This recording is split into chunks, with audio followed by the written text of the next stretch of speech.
Authors Over 50, Writing in Life's Sweetest Third. Authors Over 50's weekly podcast celebrates writers and their journeys to publication.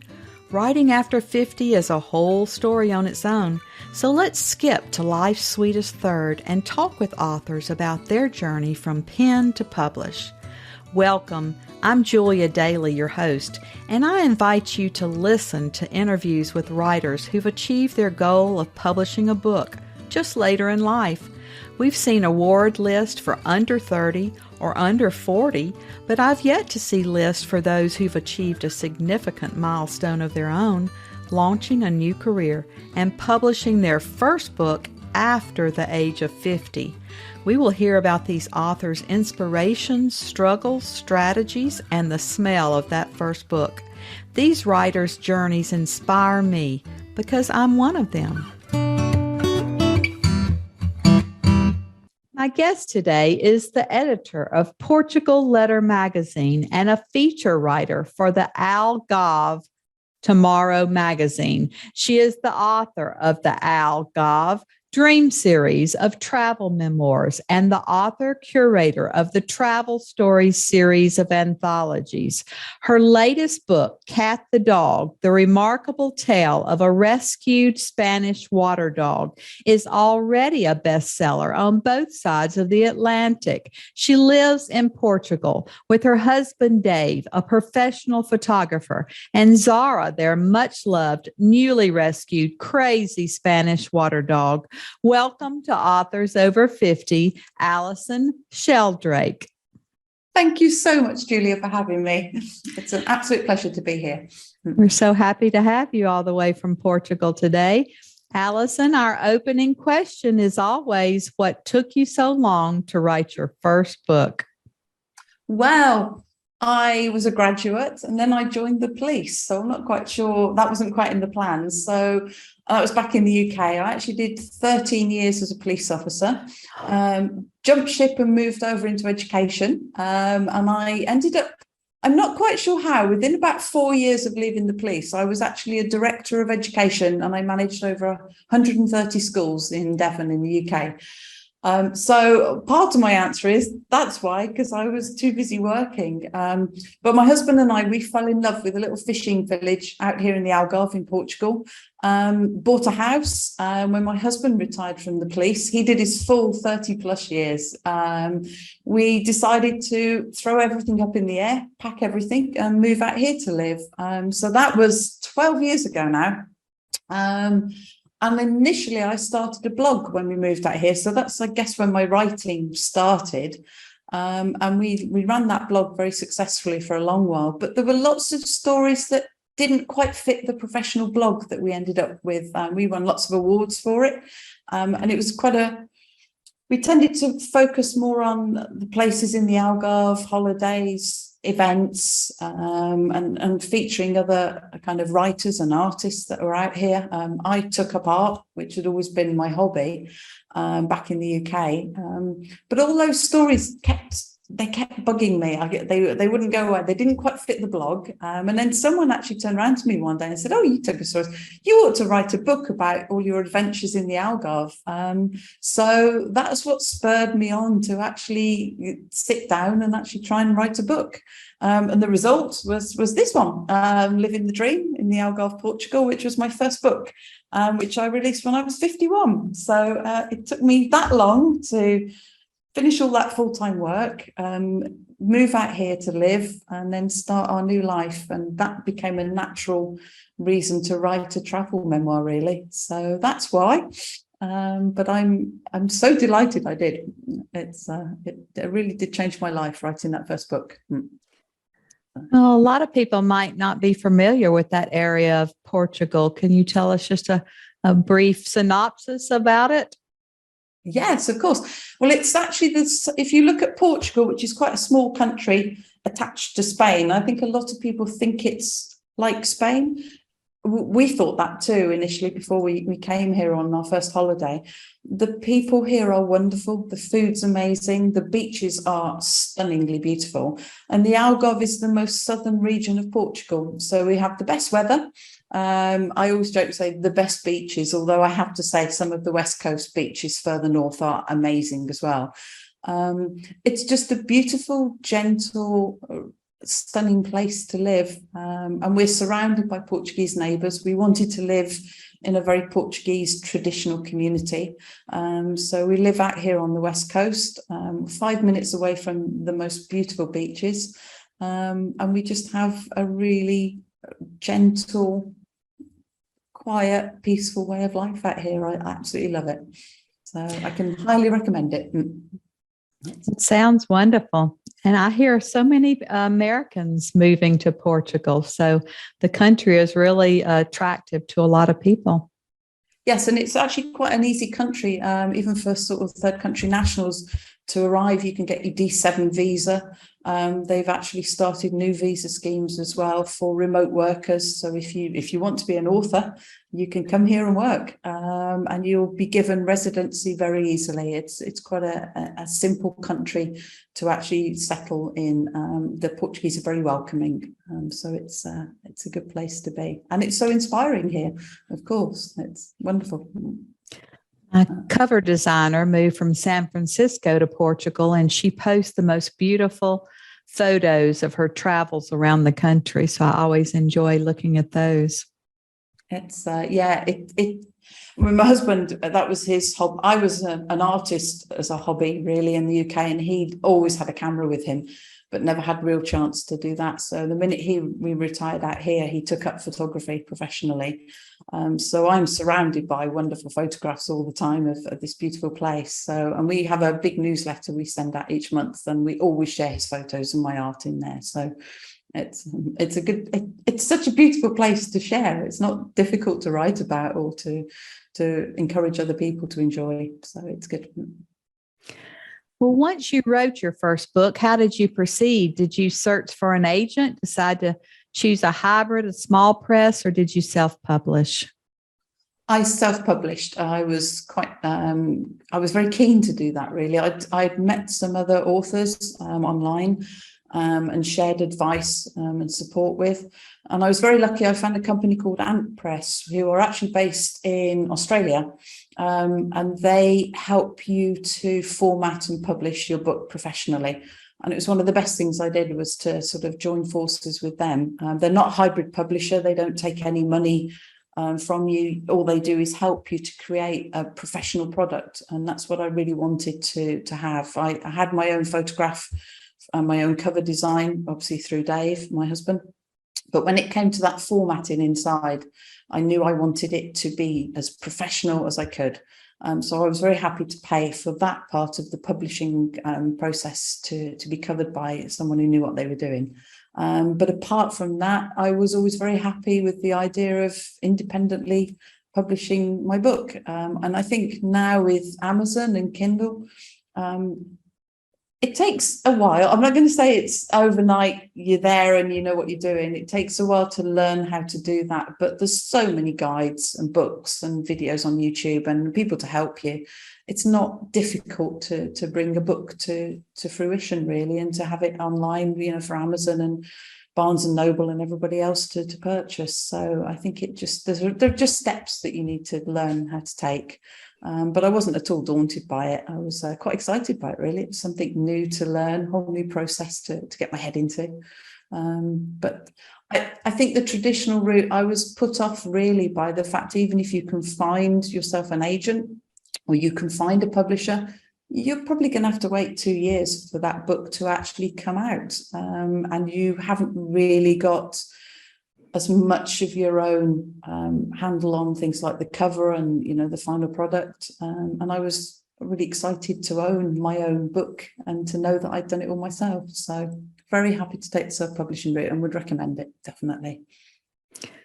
Well, we have so many options these days for writers, and it's amazing how popular self-publishing, indie publishing has become. Absolutely, yeah. How did writing your first book change your process of writing, or did it? Oh, that's a great question. I think my first book, if I'm honest, I didn't even know there was a travel memoir category or a genre. I just wanted to bring our stories to life, really. So I published that one quite happily and probably quite naively looking back in terms of what publishing meant for marketing and moving forwards. And the end of the book, I made the mistake of writing right at the end. We just moved house and it was the last chapter. And I actually said, maybe I'll have to write a sequel about our new life in our new hometown over here in the West Coast. And so many people contacted me, so we love the book, can't wait for the sequel. So that's my warning to people, is watch out if you write that at the end of your book, because you're going to have to sit down and write a sequel because so many people asked for it. So I wrote the sequel. So that became Living the Quieter Algarve Dream as my second book. And it's about our life here. And we do live a quieter way of life now, a much more rural countryside and beach life. It's great. That really led me then. This is where I started to, I think, get my head around what writing a book and publishing really means. I'd met so many other people that had moved to the Algarve from all over the world, America, Britain, but, Canadians, Austrians, so many people that have moved here and started a new life. And lots of them contacted me after reading my book and said, my story's quite interesting too. And I kind of thought, actually, I know a lot of really interesting people out here. Let's bring all their stories together. So my third book was actually an anthology, which brought together 22 different people and their stories of why they moved to the Algarve and what they did once they got here. And I've got people that set up charities, people that have been awarded honours by the Queen then, obviously, for British people, or people that have set up yurt farms or have started their own vineyards. Fascinating, because I think a lot of people think people move to the Algarve and they just sit in the sun all day and that's what we do. And it's not. There are so many people here that lead such interesting lives. It frees people up, I think, when you come to somewhere like this. You leave behind all of that work and a lot of the responsibilities, and you can start, as I did, painting, which I'd always wanted to do. There's a lot of artists and creative people live here. So I brought all their stories together and created an anthology, which became my third book. And then that spiraled because I'd, by that point, met lots of other writers and authors who had written their own travel memoirs across the world. And the Travel Stories series is a whole set of 3 anthologies plus a box set that I actually did the whole lot in 1 year. I worked with almost 50 authors. They gave me 77 different chapters in total. And I brought together all these anthologies. And that was where I really started to learn the publishing process, I think. Working with authors, some of whom are New York Times bestsellers, some of whom hadn't even published their first book yet. So it was the whole range of authors, helping them, guiding them, curating all their stories, working with professional proofreaders, and editing all of that work and bringing it all together. Taught me so much about the real job of publishing and what it means to bring a book to life. And I loved every moment of those anthologies. They were great fun. And they led me to my last book that I've written and published last year. And I'm glad I waited, because that was the story I'd always wanted to tell. Kat's story was our rescue dog. She kind of featured in the first 2 books, obviously, but that was me telling her story. And what I wanted to do was tell her story with her voice, and talk about the whole adoption, rescuing a dog, what that means, and what joy it can bring to your life. So that's my most recent book. This is one I'm most proud of. This is Cat the dog, and it's a wonderful. I'm very proud of it. I'm very proud of that book. Well, we do love our dogs, and we do write them into a lot of stories. So I can see what would make you want to do that. And those anthologies, that was quite a large amount of work and must be so rewarding. Absolutely, it was. And it's wonderful talking to those authors, because they've all become friends, and we share and we help each other. And if we've got a problem, we've got a Facebook group that we all jump on and help each other with things. So I found it an extremely supportive community, fellow independent, indie authors. We all help each other. It's there doesn't feel that competition. We can all lift each other up and help each other, and that's really exciting. So I enjoy that part. The writing community has been so generous to me, and that's why I wanted to pay it back with this podcast. And just interviewing all of you authors has been just such a joy, because we've got doctors and attorneys and MBAs and, just such interesting people who are writing just later in life. And so I find it just so interesting to hear what led someone to write in their sweetest third of life. Absolutely. Do you write every day? Do you have a routine? Are you a morning person or a night person? I found it was funny enough. Cat the Dog, that book really got me working into a routine. I didn't realise it when I was working back in the UK, but I'm actually an early morning person. I would wake up about 5 o'clock in the morning. I would have the next chapter already starting in my head, the first few lines or the first couple of paragraphs, and I would literally come downstairs, make a cup of tea, and sit quietly. Dog beside me, of course, and if nobody disturbed me and I didn't check anything, I've learned, don't check Facebook, don't look at emails, just dive straight in and start writing. And I could easily write for a couple of hours then, 1,500, 2,000 words would just spill out of me. Then I could get up, take the dog for a walk and start the day. And that seems to be my best routine now. That's where I like to work, when it's nice and quiet early in the morning. So we as writers don't like to market ourselves. That's always a challenge for everyone that I talk to. Have you found any publicity that's worked for you in promoting your books? Yes, I have to be honest, I quite enjoy the marketing side, and I do. I know lots of authors that struggle with it. I guess because when we first moved out here to the Algarve, I started professionally as an artist. We started a small newsletter, my husband and I. It started out as a 4-page little PDF document that I think we sent to about 30 people, mostly friends and family. It was one of the reasons for the blog. The same thing, just keep in touch with people. But this little 4-page PDF it's been going 10 years now. And it's now, oh gosh, I think it was 100 pages last month. It's grown. And I now joke, I call it the newsletter that thinks it's a magazine, because it's literally an online, glossy online magazine that you can download. And I love doing it. So we share the photography, my art, my books, my writing, but I interview other authors. Cat the Dog, bless her, sadly, a few months after the book was published, passed away, and it was the worst day of my life. It was awful, but we want to honour her. So we started one of the sections in the magazine newsletter was called Cat's Questions, because cat with a K, so we kept that going. And she interviews other authors or writers or artists, dogs or cats. We've got a lizard on the way, I think, in the future months, so that'll be interesting. And there's a horse coming, but mostly it's other people's dogs or cats. And it's great fun, because it's just a nice feature to have every month. But I review books. I obviously share news about the Algarve and events and exhibitions that are coming up. We do a recipe every month. We have a quiz. But it's just grown. So it's another kind of warning to people. Is when you start out with a little 4-page newsletter every month, watch out, because you'd be surprised how they can grow. And I've got well over 1,000 subscribers of my own, but I have a couple of news media companies here in the Algarve who share it every month. So we actually reach about 17,000 people a month, which is quite daunting, really. I try not to think about them when I'm writing it each month. I just do it for my own enjoyment, and then out it goes.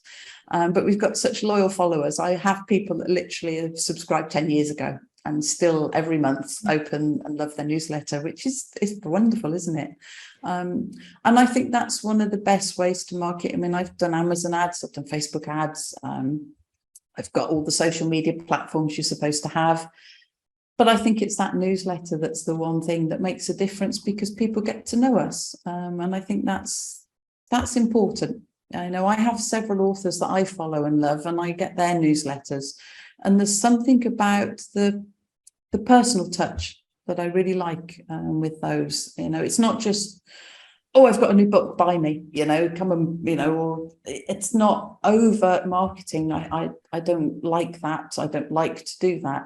But I think that whole, have a little sneak inside my life, come and see what the Algarve's like. Guess what we were up to last month? And actually this month is brilliant because Dave did a classic. I won't spoil it all for you, but next month's newsletter, there's a special 4-page just for Dave and his disastrous outing that he had one afternoon. So you can have some fun with it. It's good. So yeah, definitely the best marketing I've done, for sure. Well, tell our listeners where they can subscribe to the newsletter. It's on my website. So if you go to, I don't know if we can share the link, but my name is spelt strangely, just to confuse them. So it's AlysonSheldrake.com, but the Alyson is ALYSON, and then Sheldrake, SHELDRAKE, Sheldrake. So it's AlysonSheldrake.com. If you go to my website, the front page, there's a link to how you can sign up to the newsletter, but it's all my books and all my art are on there as well. So you get everything in one place. Well, you've enticed us all to go and check out that 100-page newsletter. I think that's going to be inspiring for all of our listeners today. I hope so. I enjoy writing it, and people seem to. Every month I've had to start, I put about 2 or 3 pages at the back of each newsletter now with people's comments and feedback every month, because we get so many lovely messages. It seemed a shame not to share them, really. So we include some of those as well. So it's good. So I know people are enjoying it because they tell me, which is good. That's fun. Alyson, why don't you tell us a little bit about the passages you've brought to share today, and then read a few paragraphs so that we can hear your tone and voice. Okay, so Cat the Dog was the book that came out last year. Now, the story to this really is that she's a Spanish water dog that was found wandering lost in a tiny little village in Spain.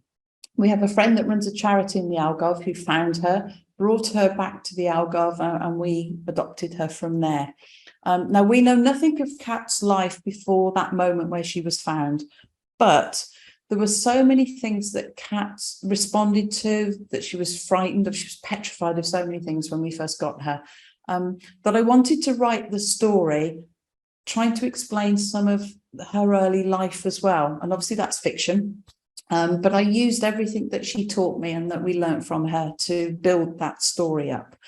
So that's the kind of process through the book, and the book is actually written through her voice as well. So it's Cat the dog that's actually talking for you. So I thought I'd share one little part of a chapter for you, which is the first time we ever took her to the beach. She'd never been to a beach, she'd never seen sand before. And there's a lovely moment I'll share with you of to where we picked up what we thought maybe her name was before. So I'll read this one for you. So, Cat at the beach. I sniffed the air and the hairs along my back prickled. It smelt different here, fresher, tangy. The scent of pine trees, lots of salt, and the wonderful smell of fish rippled across my nose, and other aromas I couldn't even name. We walked over to a wooden bridge, and I found the perfect post for a wee. I snuffled everything as I trotted along. The sky was a bright blue, reflecting on a vast expanse of water, and beside it was a big patch of gold.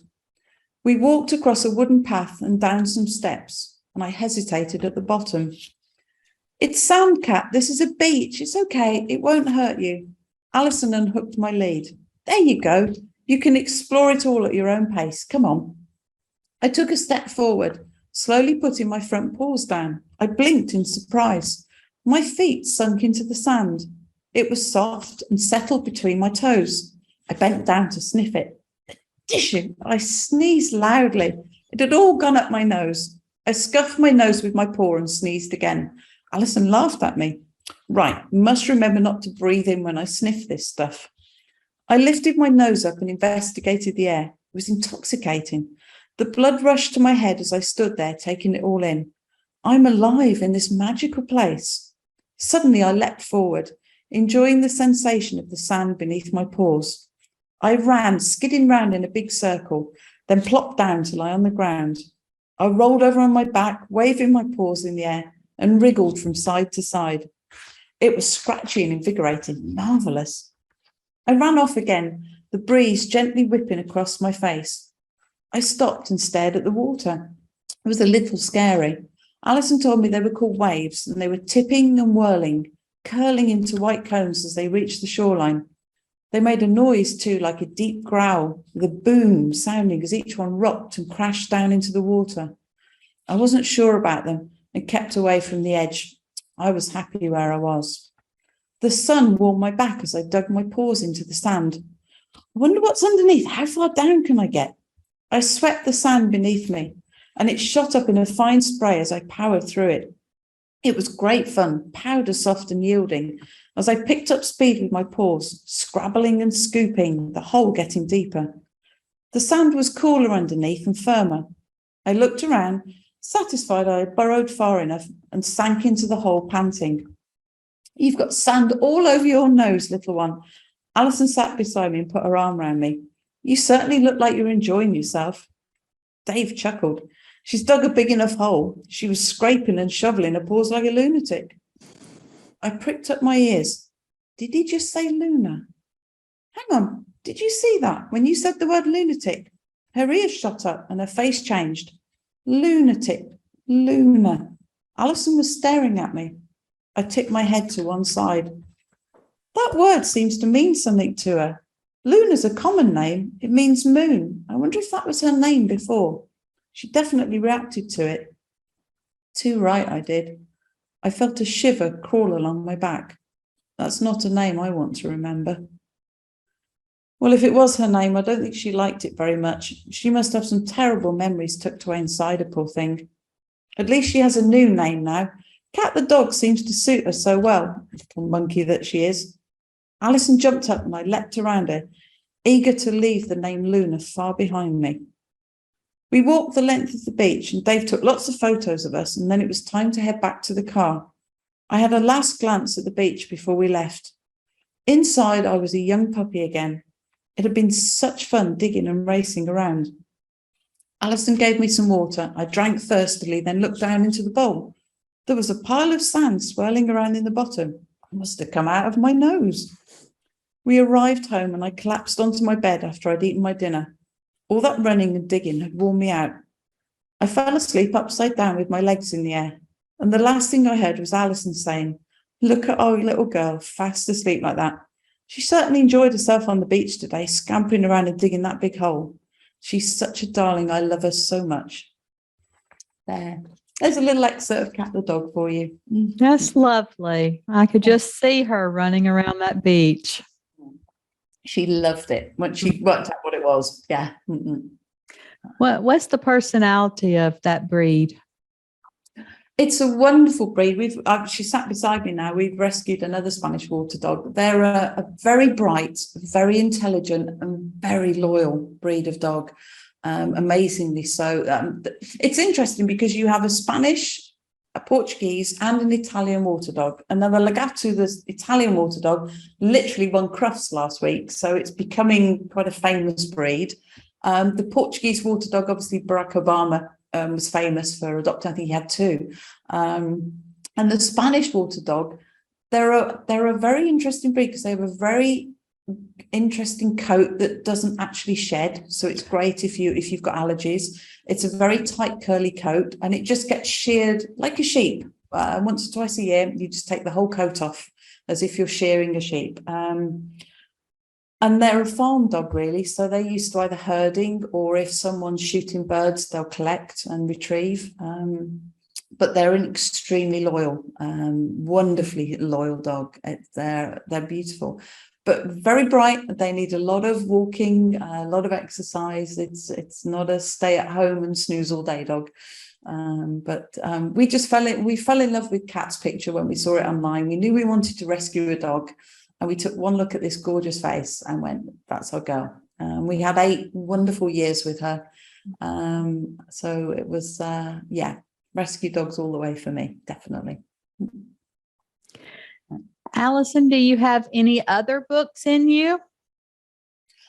Well, I'm having a go at writing fiction at the moment, because I've all of our stories are out there now, and with the anthologies as well. So it felt the natural next step is to try fiction. It's early days, but I'm really enjoying it, actually, because you can just wake up in the morning with an idea in your head and start typing and literally see where it goes. I know lots of authors. It's interesting. Do you plot, or are you a pantster, or somewhere in between?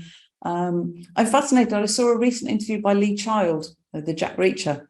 And I'm not writing a thriller, but I'm fascinated by authors who are very successful and how and why they've become, a legend in their field.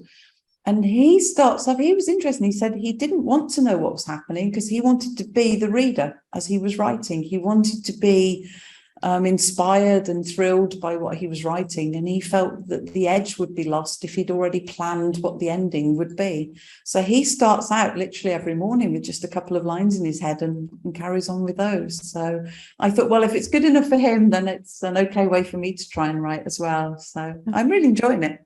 Early days, but we'll see what happens. Are there any specific books or seminars or writing retreats or groups that you can share that might have improved your writing journey?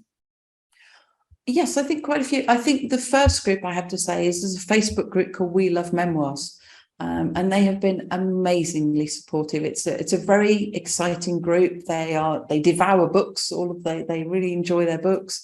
And then there's a separate group then for authors that you can join as well. That's where we all share and support each other. And I found all of my beta readers and my whole ARC team, advanced reader and copy team, are from that group, really, and the readers and other authors.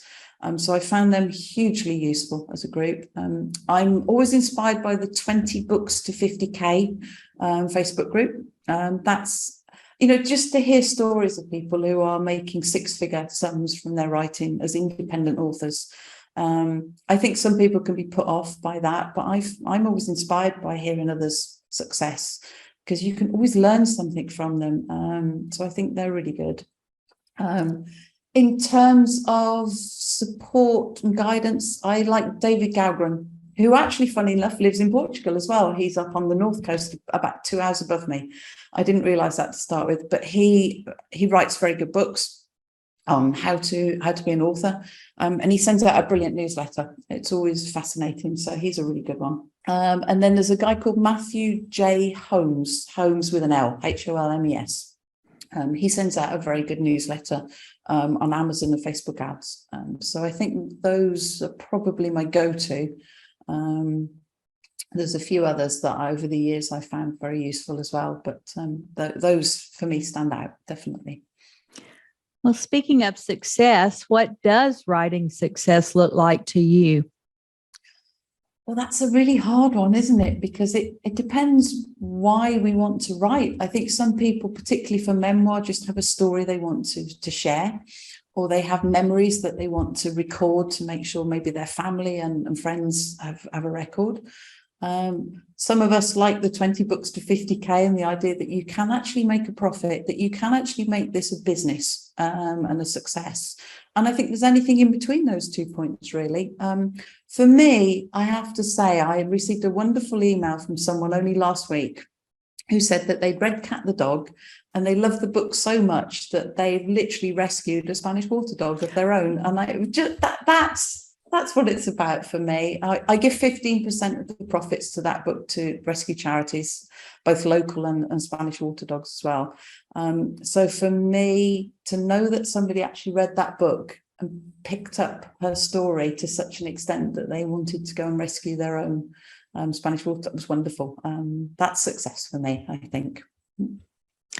I agree. I think anytime a reader reaches out to us and loved our story for whatever reason, is so special. Yeah, absolutely. Yes.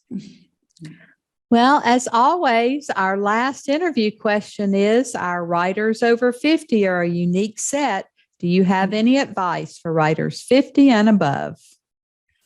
I think just start writing. I know that sounds very simple, but I think we can be quite daunted by the whole idea of writing. And yet, there's so much advice and support out there. Everyone says they've got a book in them. And I think, well, if you have, then get it out, let it go. Just start writing. Lee Child's another one. I come back to him again because I really like the advice he gave on the course I'm looking at the moment. Because everyone says, write what you know. And everybody says that to you. And actually, that's quite a difficult phrase to unpack. And what Lee Child does, he says, no, he said, write what you feel. And I love that. Suddenly it came to life for me. And I went, that's what I did with Cat the dog. I took all of the emotions and all of the love that we have for her, and the stories that I had, but it was the emotions that I used, and I tried to really convey that in my writing. And I think that's really good advice, is if you are over 50, well, of course, we've had more life experience, so we've got far more stories in there. But that would be my advice. Try and mine down underneath the stories, which if you just write them, okay, you might be a really good storyteller. You might be a TJ Klune and you can write, the house under the Cerulean Sea. You can make up that kind of story. But for most people, write what you feel. If we dig into the emotions, and if you think how much life history and stories and experiences you've had if you're over 50, drill into the emotions. That would be my advice, and use those. And maybe write fiction, but use the emotion and the feelings and the experiences that you've had to make that story come to life. But hey, 50's nothing. That's no excuse for not writing a book at all. Just start writing, believe in yourself, and enjoy it. I think that's great advice, and you are certainly living the life of changing countries and becoming a new citizen, and loving your life there, and being able to really share your art and writing with everyone through that impressive newsletter. And we're just happy to say that you're now counted among our authors over 50. Thank you so much. It's been an absolute pleasure to meet you and to talk to you today. Thank you. It's been a great visit from across the many seas to Portugal. So thank you so much for being here. You're welcome. Thank you. Thank you for joining us today. Please look for Authors Over 50 every Thursday, when we will have conversations with accomplished debut novelists over the age of 50. Please subscribe and share with a friend. And check out my own publication journey after 50 at www.juliadaily, that's DAILY, like dailynewspaper.com. Until next time, keep reading and writing. And remember, it's never too late to fulfill a dream in life's sweetest third.